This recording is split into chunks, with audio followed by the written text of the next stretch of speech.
City civil hospital ഒരു ഏഷ്യയിലെ തന്നെ ഏറ്റവും വലിയ ആശുപത്രികളിൽ ഒന്നാണ്. ഇന്ത്യയിലെ തന്നെ ഏറ്റവും ആധുനിക സൗകര്യങ്ങളുള്ള ആശുപത്രിയാണ്. അതിൻ്റെ ഹോസ്റ്റലായിരുന്നു. ആ ഹോസ്റ്റൽ കെട്ടിടത്തിലാണ് ഈ വിമാനം ഇടിച്ചിറങ്ങിയത്.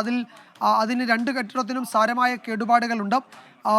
ഏറ്റവും അതായത് ഈ മേഡേ കോൾ എന്ന് നമ്മൾ പറയുന്ന എയർ ട്രാഫിക് കൺട്രോളിലേക്ക് ATCയിലേക്ക് പൈലറ്റിൻ്റെ അവസാന സന്ദേശം അത് അറിയിച്ചതിന് ശേഷം ATCയുടെ പിന്നീടുള്ള ഒരു ചോദ്യത്തിനും പൈലറ്റ് മറുപടി നൽകിയിട്ടില്ല. അദ്ദേഹം പരിചയസമ്പന്നനായ ആ പൈലറ്റ് ഈ വിവരം അറിയിച്ചതിന് തൊട്ടു പിന്നാലെ തന്നെ എന്തെങ്കിലും ഒരു അത്യാഹിതത്തിലേക്ക് ആ വിമാനം പെട്ടിട്ടുണ്ടാകാം. ആ സമയത്ത് തന്നെ അത് തീ പിടിച്ചിട്ടുണ്ടാകാം എന്നാണ് അതുകൊണ്ട് director general of civil aviation ഉദ്യോഗസ്ഥരും സംശയിക്കുന്നത്. അതുകൊണ്ട് കൂടുതൽ ഇനി മറ്റൊന്നും ചെയ്യാനില്ലാത്ത ഒരു ഘട്ടത്തിൽ വിളിക്കുന്ന ഒരു കോളാണ്. അപ്പോൾ അതിനപ്പുറത്തേക്ക് പിന്നീട് ഒന്നും ചെയ്യാൻ പൈലറ്റിനും കഴിഞ്ഞിട്ടുണ്ടാകില്ല. ഇത് സാങ്കേതിക തകരാർ എന്ന നിലയിലാണ്. അപ്പോൾ ഈ വിഷയത്തിൽ പ്രതികരിക്കുന്ന വിദഗ്ധരൊക്കെ വിമാനത്തിൻ്റെ സാങ്കേതിക തകരാർ എന്ന നിലയിലാണ് എല്ലാവരും ഇതിനെപ്പറ്റി പ്രതികരിക്കുന്നത്. ഒരു ഘട്ടം കഴിഞ്ഞപ്പോഴേക്കും പൈലറ്റ് നിസ്സഹായനായിരുന്നു. അദ്ദേഹത്തിൻ്റെ സന്ദേശത്തിലും അതുണ്ടായിരുന്നു.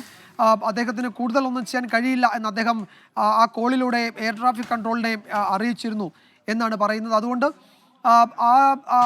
ആ കോളാണ് ഏറ്റവും ഒടുവിൽ വന്നത്. പിന്നീട് ആ പൈലറ്റിനോട് പിന്നീടുള്ള ഒരു ചോദ്യത്തിനും ATCയുടെ ഒരു ചോദ്യത്തിനും പൈലറ്റ് മറുപടി നൽകിയിട്ടില്ല. അതോടുകൂടി എല്ലാം അവസാനിച്ചു. ആ നിമിഷം തന്നെ എല്ലാം അവസാനിച്ചു എന്ന ആശങ്ക, എന്ന സംശയമാണ് ഇപ്പോൾ ഈ മേഖലയിലെ വിദഗ്ധരും പറയുന്നത്. അത് ഞാൻ തുടക്കത്തിൽ സൂചിപ്പിച്ചതുപോലെ രാജ്യം കണ്ടിട്ടുള്ള ഏറ്റവും വലിയ വിജയകുമാർ ഒരു കാര്യം കൂടി ഇപ്പോൾ ശ്രദ്ധയിൽപ്പെടുത്തുന്നു. ബോയിങ്ങിന്റെ ഔദ്യോഗികമായ ഒരു പ്രതികരണം കൂടി ഇപ്പോൾ വരുന്നുണ്ട് ഇതുമായി ബന്ധപ്പെട്ട്. അവർ ഈ വിമാന ദുരന്തത്തിൽ മരിച്ചവരുടെ മരണത്തിൽ അനുശോചനം രേഖപ്പെടുത്തുന്നുണ്ട്. ഒപ്പം ഇക്കാര്യങ്ങളിൽ വേണ്ട വിവരങ്ങൾ നൽകാൻ തയ്യാറാണ് എന്നുള്ള ഔദ്യോഗികമായ അറിയിപ്പ് കൂടി ഇപ്പോൾ അവരുടെ ഭാഗത്തുനിന്ന് വരുന്നുണ്ട്. വിജയകുമാർ, ഈ ബോയിങ്ങിന്റെ ഭാഗത്തുനിന്ന് ഇത് ബോയിങ്ങിൻ്റെ വിമാനങ്ങളിൽ ഏറ്റവും സുരക്ഷിതമെന്ന് ആ കമ്പനി അവകാശപ്പെടുന്ന വിമാനങ്ങളിലൊന്നാണ്. സാധാരണ ഇത്തരം വിമാനങ്ങൾ വലിയ അപകടങ്ങളിൽ പെടില്ല.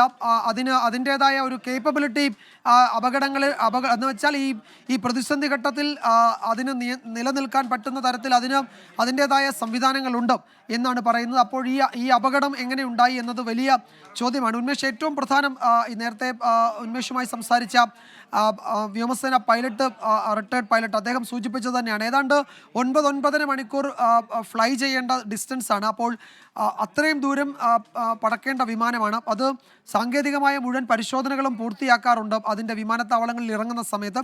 അത്തരം സാങ്കേതിക പരിശോധനകളൊക്കെ പൂർത്തിയാക്കിയ ശേഷമാണ് അഹമ്മദാബാദിൽ നിന്ന് ആ വിമാനം ഉയർന്നത്.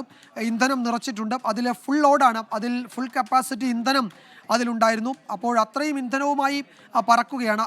അതിന് സാങ്കേതിക പ്രശ്നങ്ങൾ ഉണ്ടായിരുന്നുവെങ്കിൽ ആ പരിശോധനയിലൊക്കെ അത് ബോധ്യപ്പെടേണ്ടതാണ്. പക്ഷേ അത്തരം പരിശോധനകളൊക്കെ കഴിഞ്ഞ് പറന്നു തുടങ്ങിയതിന് തൊട്ട് പിന്നാലെയാണ് ഈ സാങ്കേതിക പ്രശ്നങ്ങൾ ഉണ്ടായി എന്ന് കരുതുന്നത്. അപ്പോൾ എന്താണ് അതിൽ സംഭവിച്ചതെന്നതിൽ ഈ കമ്പനിയൊക്കെ ഒരുപക്ഷെ വിശദമായ പരിശോധന നടത്തുമായിരിക്കും. അവരുടെ വിമാനത്തിന് എന്ത് സംഭവിച്ചുവെന്ന്. ടാറ്റ ഗ്രൂപ്പിൻ്റെ ചെയർമാൻ ഇപ്പോൾ അഹമ്മദാബാദിൽ അടിയന്തരമായി തന്നെ എത്തിയിട്ടുണ്ട്. അദ്ദേഹം director general of civil aviation ഉദ്യോഗസ്ഥരുമായി ഇതിൻ്റെ എയർ ഇന്ത്യയുടെ ഇപ്പോഴത്തെ മാനേജ്മെൻറ്റ്, അതിൻ്റെ ചുമതലക്കാരായ ടാറ്റ ഗ്രൂപ്പ് ചർച്ചകൾ നടത്തി എന്ന വിവരമൊക്കെ വരുന്നുണ്ട്.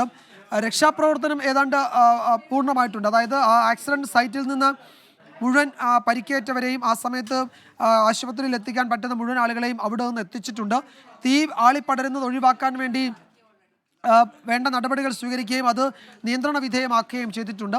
ഇനി എങ്ങനെയാണ് ഈ അപകടമുണ്ടായത് എന്നത് സംബന്ധിച്ചുള്ള സാങ്കേതികമായ പരിശോധനയും അന്വേഷണവുമാണ് നടക്കേണ്ടത്. അതിൽ അപ്പുറത്തേക്ക് മറ്റൊരു തരത്തിലുള്ള എന്തെങ്കിലും രക്ഷാ ദൗത്യത്തിന് ഇനി അവിടെ ഏതെങ്കിലും സാധ്യതയുള്ളതായി കരുതുന്നില്ല. അവിടെ ആ അപകട സ്ഥലം, അതിൻ്റെ ദൃശ്യങ്ങളൊക്കെ നമ്മൾ ഇപ്പോഴും കണ്ടുകൊണ്ടിരിക്കുകയാണ്. അവിടെ തീ നിയന്ത്രണ വിധേയമാണ്. ഇപ്പോൾ ആ ഹോസ്റ്റൽ കെട്ടിടത്തിന് സാരമായ തകരാറുകൾ, കേടുപാടുകൾ ഉണ്ടായിട്ടുണ്ട്. ആ 2 കെട്ടിടത്തിലും തട്ടിയിട്ടുണ്ട് വിമാനം എന്നാണ് ദൃക്സാക്ഷികളെ ഉദ്ധരിച്ച് നാട്ടുകാർ പറയുന്നത്. അപ്പോൾ അവിടെ നിന്നും അതിനിടയിലാണ് മറ്റൊരു ദാരുണ സംഭവം ഉണ്ടായത്.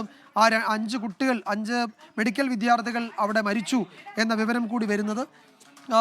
ഈ അപകടത്തിൽ ഒരുപക്ഷെ വിമാനത്തിലുണ്ടായിരുന്ന ആരും സർവൈവ് ചെയ്തിട്ടില്ല എന്ന് അഹമ്മദാബാദ് സിറ്റി പോലീസ് കമ്മീഷണർ വാർത്താ ഏജൻസിയോട് പറയുന്നതിൻ്റെ ഞെട്ടലും ഒപ്പം ഈ ഹോസ്റ്റലിൽ ഉണ്ടായിരുന്ന 5 കുട്ടികൾ മരിക്കുകയും നിരവധി പേർക്ക് അവിടെ പരിക്കേൽക്കുകയും ചെയ്തിട്ടുണ്ട്. അതിൽ തന്നെ പലരുടെയും നില ഗുരുതരമാണ്.